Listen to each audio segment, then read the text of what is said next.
दोस्तों, उत्तर प्रदेश का एक ज़िला है मेरठ और इसी मेरठ ज़िला के मुख्यालय से एक ऐसी वीडियो बहुत तेज़ी से वायरल होने लगती है कि वो वीडियो बहुत जल्द ही तहलका मचा देती है। दरअसल तारीख थी 14 अगस्त 2026 की और वक़्त था रात के 9:31 और 42 सेकंड का। इस समय उत्तर प्रदेश के इसी मेरठ ज़िला के अंतर्गत ज़िला मुख्यालय से करीब 8-10 किलोमीटर दूर एक कॉलोनी पड़ती है, उसका नाम है गंगा हाइट्स कॉलोनी।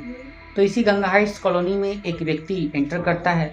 वो व्यक्ति पेशे से एक डिलीवरी बॉय था, जो कि डिलीवरी करने के लिए एक फ्लैट के दरवाजे पर आकर रुकता है।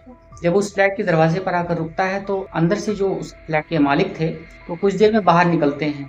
लेकिन बाहर निकलने के बाद उन्होंने सामान्य तौर पर डिलीवरी लेने के बाद कुछ इस तरीके का व्यवहार किया जो कि वीडियो बन गई और बहुत तेज़ी से वायरल होती है।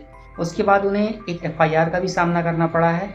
और आप इस पूरी सच्ची घटना के बारे में क्या कहेंगे, वो इस वीडियो को सबसे पहले देखकर आप हमसे बताइएगा। तो फिलहाल आप इस वीडियो को देखिए।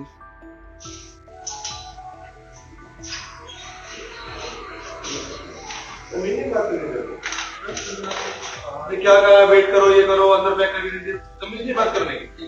क्या मानता है अपने आपको भाई? क्या मान रहा है अपने आपको? दरोड़ा नवाब है। नवाब उतार दो मिनट में भी। उतारो नवाब भी। नवाब उतार दो। रिकॉर्डिंग वोल्टेज सब निकाल दो मिनट से पहले, समझ गया? चलो होशियार बनने का मत दिखा भाई।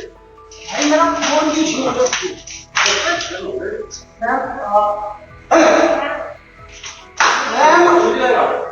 पुलिस देगी। ठीक है।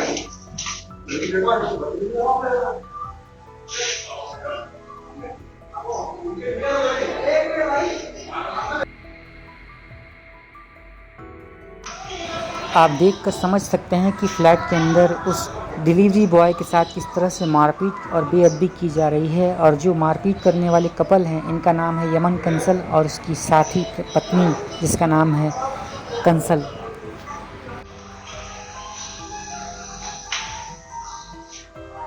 थोड़ा तमीज में रहेगा वो, ठीक है? डिलीवरी वाला डिलीवरी तेरे ऑर्डर देंगे सर, ऑर्डर का है।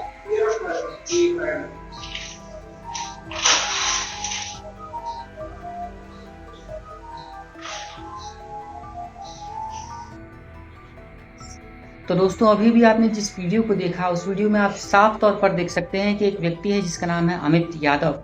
ये अमित यादव नाम का व्यक्ति गंगा हाइट्स कॉलोनी की इस बिल्डिंग में आता है और यहाँ पर आने के बाद उस फ्लैट का दरवाज़ा खटखटाता है। दरवाज़ा खटखटाने के 5-10 मिनट के बाद एक व्यक्ति फ्लैट से बाहर निकलता है। इस व्यक्ति का नाम है यमन और ये यमन नाम का व्यक्ति आईसीआईसी बैंक का एक बैंक मैनेजर बताया जा रहा है, जो कि अपनी पत्नी के साथ बाहर निकलता है और निकलने के साथ ही उसने उस डिलीवरी बॉय के साथ बदतमीजी करनी शुरू कर दी। पेशे से वो डिलीवरी बॉय ब्लिंकिट का डिलीवरी बॉय था, जो कि किसी पार्सल को पहुंचाने के लिए आया था।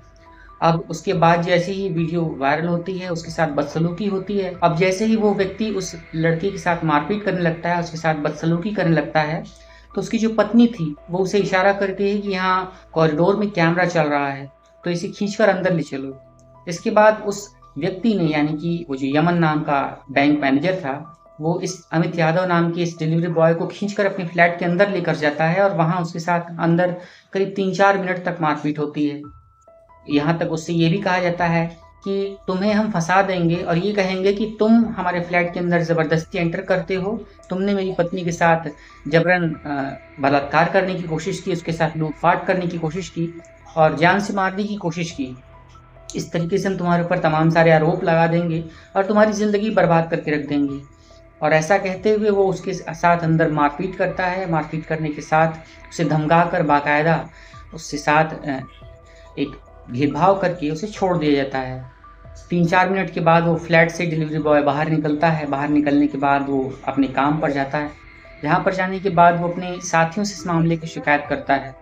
जब इस मामले की शिकायत होती है तो उसके जो साथी थे वो बहुत ज़्यादा भड़क जाते हैं और कल, यानी कि 15 अगस्त 2026 को, जब देश स्वतंत्रता दिवस की वर्षगांठ मना रहा था, उसी समय ये व्यक्ति जाता है और वहाँ जाकर के एक एफआईआर दर्ज कराता है। यानी कि शनिवार को उसने एक तहरीर दी और तहरीर के आधार पर भावनपुर थाना पुलिस की जो थी, उसने थानाध्यक्ष ने एक एफआईआर को लॉन्च किया है, जिस पर गंभीर धाराओं में मुकदमा दर्ज किया गया है। जहां पर एक पीड़ित अमित यादव है और जहां उसका शोषण करने वाला एक व्यक्ति है जिसका नाम है यमन, और ये एक आईसीआईसी बैंक का एक बैंक मैनेजर बताया जा रहा है। तो इस तरीके का एक वीडियो बहुत तेज़ी से वायरल हुआ है, जिसने इस समय तहलका मचा दिया है। यहाँ तक कि ब्लिंकिट वालों ने और डिलीवरी बॉयज़ ने ये कह दिया है कि जब तक उनके साथ सुरक्षा नहीं होती, जब तक उनके साथ इस तरीके से इस अपराध के खिलाफ एक कार्यवाही नहीं की जाती, एक नज़ीर ना पेश की जाती, तब तक वो लोग डिलीवरी का काम ही ठप रखेंगे और कोई भी काम करने नहीं जाएगा, कोई भी काम नहीं करेगा और इस तरीके से डिलीवरी की सेवाओं को बाधित कर दिया जाएगा। जब इस तरीके से पुलिस के ऊपर ज़्यादा प्रेशर पड़ता है, तो भावनपुर थानाध्यक्ष भी इस मामले में एफआईआर दर्ज करते हैं। पीड़ित डिलीवरी बॉय अमित यादव के बयान सीसीटीवी फुटेजेस के वायरल होने के बाद और उसके सभी साथियों के प्रेशर पड़ने के बाद आखिरकार थानाध्यक्ष जोगिंदर को कार्रवाई करनी पड़ती है और वो उस फ्लैट पर रेड मारते हैं, वहाँ पर पकड़ते हैं तो देखते हैं कि वो जो यमन कंसल नाम का बैंक मैनेजर था वो तो पकड़ा जाता है, गिरफ्तार हो जाता है, लेकिन उसकी जो पत्नी थी पूजा वो वहाँ से फ़रार हो चुकी थी। और अब देखना ये है कि फ़िलहाल वो जो पूजा नाम की महिला है वो कब तक गिरफ्तार होती है, उस पर आगे क्या कार्रवाई होती है। और अब पुलिस की गिरफ्त में आने के बाद यमन के भी सारे अकड़बाजी उतर जाती है और वो माफ़ी मांगना शुरू कर देता है और अपने किए पर शर्मिंदा होने की बात कहता है। इसके साथ साथ अब आगे भी पुलिस कार्रवाई कर रही है और तहरीर के आधार पर मुकदमा भी दर्ज किया जा चुका है।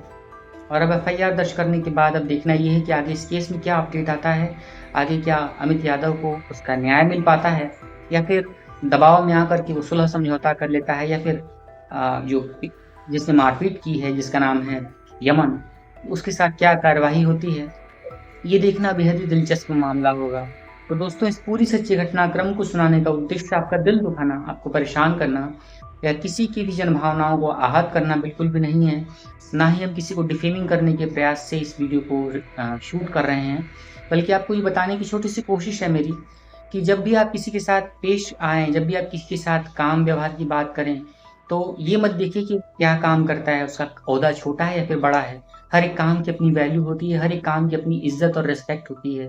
कहते हैं कि सम्मान हर किसी को देना चाहिए और बिना सम्मान के अगर आप किसी के साथ किसी तरीके का ख़राब व्यवहार करते हैं, तो वो आपकी भी इंसल्ट तो करता ही है, साथ-साथ सामने वाले के ऊपर भी एक गलत इंप्रेशन पड़ता है। और कई बार इस तरीके से ख़राब व्यवहार करने के कारण आपको कानूनी कार्रवाई का भी सामना करना पड़ सकता है। फिलहाल सीसीटीवी फुटेज को इस मामले में एक बेहद अहम ठोस सबूत माना जा रहा है और अब पुलिस भी इस मामले में तफ्तीश कर रही है।